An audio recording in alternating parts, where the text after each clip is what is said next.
usipitwe na habari na matukio mbalimbali na uwe wa kwanza kutazama video zetu, bonyeza neno subscribe hapo chini ya video hii, kisha bonyeza alama ya kengele itakayotokea. Moli TV, feel the difference.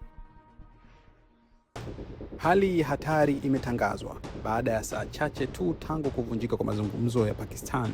Rais wa Marekani Donald Trump ametoa amri ambayo inaweza kuibadilisha dunia.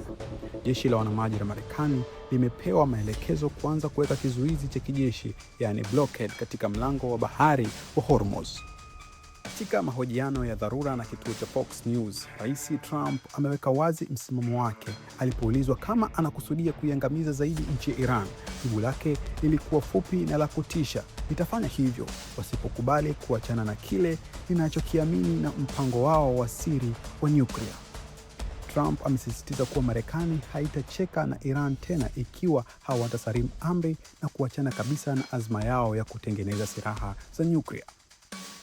Pia kwa upande wao Iran, huko Tehran, wanasema kuwa inashikilia msimamo wake wa miaka mingi kuwa Iran inasisitiza kuwa shughuli zake zote za nyuklia ni kwa ajili ya matumizi ya kiraia tu, hususan nishati, na sio kwa ajili ya vita. Lakini kwa Washington, maelezo hayo hayatoshi tena. Unajua athari za kuweka kizuizi hiki au blockade ni nini? Kuweka kizuizi katika mlango wa bahari wa Hormuz ni sawa na kuweka kaba kooni kwenye uchumi wa dunia.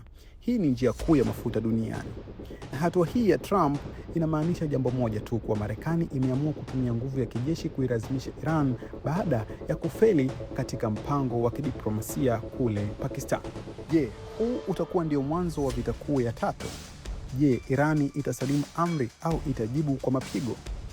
Hali hii itakuwa tete kwa sababu Irani anazuia meli za Kimarekani zisipite, na Marekani atazuia meli zozote zinazotoka kwenye ule mlango wa Hormuz zisipite. Je, hali itakuwa tete kuliko wakati wote ule? Hebu weka maoni yako hapo chini. Je, Trump yuko sahihi kuchukua hatua hii ngumu? Usiondoke bila kusubscribe, maana tunaendelea kuleta updates za kila saa kuhusu mgogoro huu. Hii ni Moli Online TV.